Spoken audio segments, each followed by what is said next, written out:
Hello, everyone. On behalf of Sultan Qaboos University, American Society for Microbiology, Hospital Infection Society India, and all the valuable partners of Dash to Protect Antibiotics, I extend a warm welcome to all of you to the International Symposium on Antimicrobial Stewardship and One Health.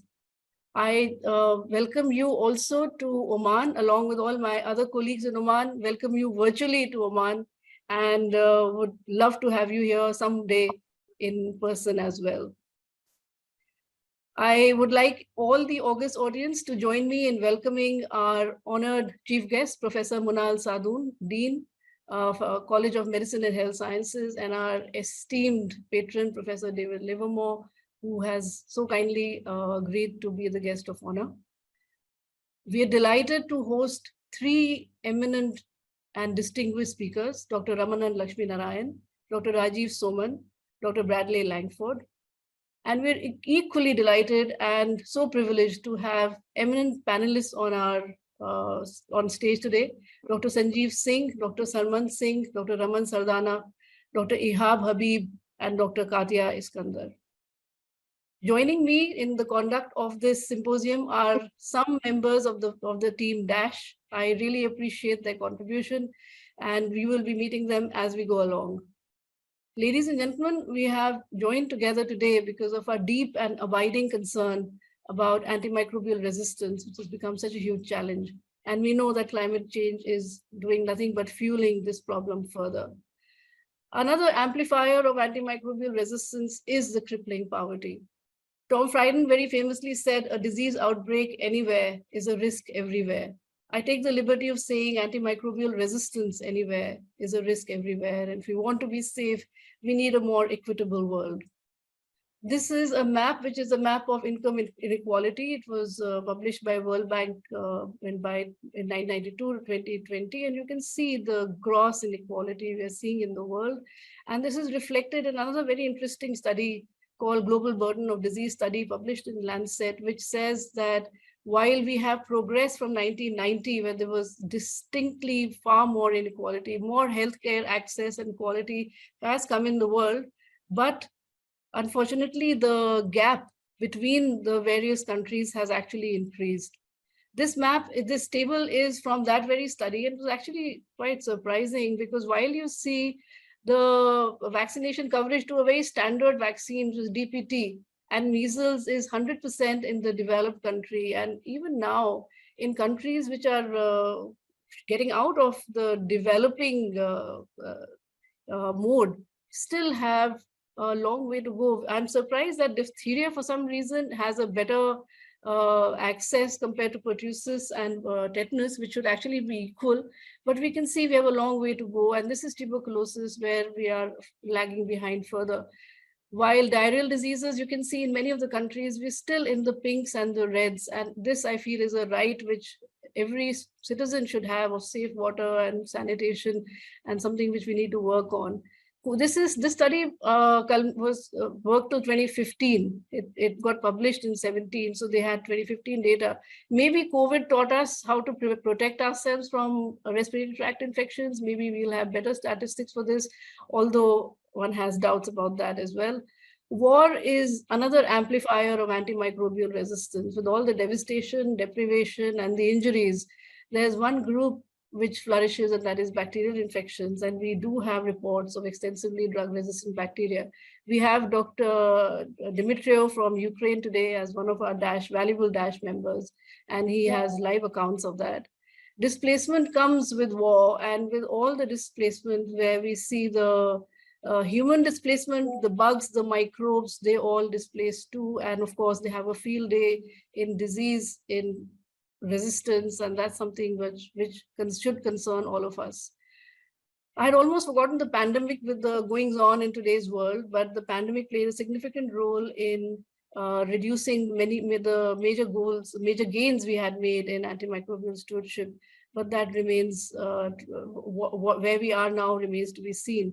Because Jim O'Neill, in that very important study in 2014, had forecasted that by 2050, 10 million more people would be expected to die. The issue is that either we bring 2050 to 2040 with all the goings on in today's world, or we start talking in greater number of people affected by 2050. And of course, we all know that there'll be a food security compromise as well as compromise in the production. So that tells us that there should be, that we need a paradigm shift in the way we're looking at solutions. And of course, that has to come at the first instance in education, not just medical education.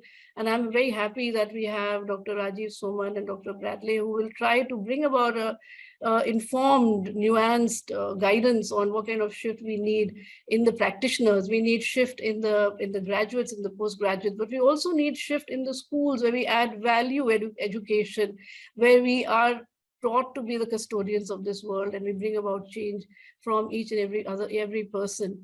So naturally, we all know we need a holistic approach. One health is great, but I was just thinking maybe we bring it a one earth approach and stop the us and the them, and we become a we, where we start thinking of all the flora, fauna, bugs, microbes, both within and without, and think of ecosystem health rather than just human or animal health. Another paradigm shift we need to all understand is that we are not at war with the bugs. In fact, they're kind enough to let us live for so many years in harmony. In fact, we are more them than us. With the metagenomic studies coming in, 100 trillion bugs call us home. So 10 trillion human cells, 100 trillion bugs. We are there, we are holobionts, we are their universe. And I personally have become very, very possessive about the bugs which call me home, because they have this huge, huge role in my mental and physical health. And that's something which may help if this kind of guidance is given. It gives us mindful, a pause, a moment when we become mindful about prescribing antibiotics or taking antibiotics, because there's so many ramifications to taking antibiotics if they're not really needed. The same thing goes for how clean and how sterile should our environments be. We don't need to blast the good bugs out of existence in the environment, because once there's a vacuum, we know nature is going to fill it. And what will fill it, we know is going to be the resistant bugs, which will proliferate and cause more trouble than ever before. So we need more mindful interventions. And I just love this study by D. Equality et al. They've done many, many studies, and they're talking about probiotic sanitation and microbiome remodulation, which leads to stable pathogen abatement, AMR abatement, HAI, and a more healthy and safe patient. And of course, the same thing goes to, until we start realizing that we are us and we're really surrounded by these bugs, we may not come across a more, we may not come to a more sustainable solution. Bruno et al. Published an excellent work which talks about cultivating a beneficial ecosystem in the built environment. And we do need to understand that our ecosystem is more of a built environment since we became so urbanized. And that's where, again, we need to bring in the greens and the microbiota with big windows, with a lot of ventilation, with the greens and the microbes in every aspect of human life, whether it's traveling or studying or in the hospital, so that it's very interesting. We'll talk about sustainable social inclusion through bio-informed design and architecture, and we know which social inclusion we're talking about. And similarly, we need to rewire today's urban centers. It's happening with the rich and the elite. It's naturally not happening with the poor. And until we do that, we know that we're not going to really progress. I love this word, urban dysbiosis. We as microbiologists know about dysbiosis because of antibiotics, but now they're talking about dysbiosis as in the environment. This has to be a multidisciplinary effort where we bring in the good microbiota in our ecosystem. Again, one needs to pause and think about the neoliberal policies where we're seeing a shrinking of the public health expenditure. We're seeing shrinking of overall public health, and we see this huge expenditure on disease states and naturally a lot of out-of-pocket expenditure. So what would be advisable is that we create greater advocacy for public health spending, so that we see fewer diseased people, a larger population which is healthy. And naturally, of course, that removes the pressure of antibiotics as well. A thought about gross national happiness. Can we promote gross national happiness rather than forever talking about gross domestic product, of which one side effect is when our pharmaceutical companies do not find it profitable to create or do R&D for newer antibiotics. Hopefully, AI will bring sustainable solutions for better healthcare provisions, for a better and more equitable world. We do not know. We have Dr. Sanjeev Singh, who will give some light on the diagnostics, neurodiagnostics, which can help us in quickly diagnosing and treating disease. And the bedrock of change will have to be community engagement. And that is where the genius, today's genius lies, is in getting everyone on board. And that is, I think, one way we can solve so many problems. I believe in the butterfly effect. It started by Edward Lorenz in 1960 from meteorology, where he said very interestingly, the flapping of wings of a butterfly on the Andes may actually lead to a big cataclysmic effect, say in Texas, or I believe it in a more positive way. And a lot of interesting research is coming that small incremental activities can lead to giant effects, and that's what one can really hope for. And diversity, equity, inclusion, we talk about it in the human race. And interestingly enough, it's also being talked in terms of the microbial world, where we're talking about social well-being, inclusiveness, culture viralization for the microbes, and we live together and progress together. And that's where they say environmental sustainability and economic sustainability, the future of these lies.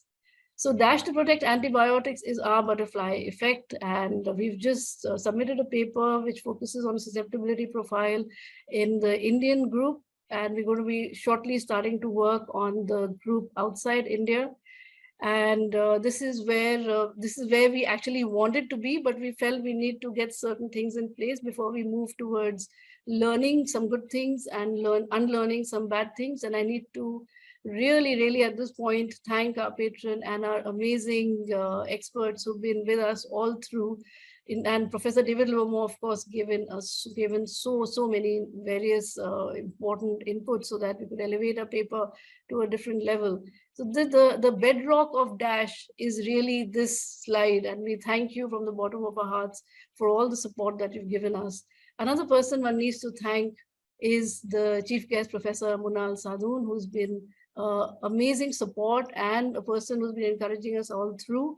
Thank you, Professor Muna.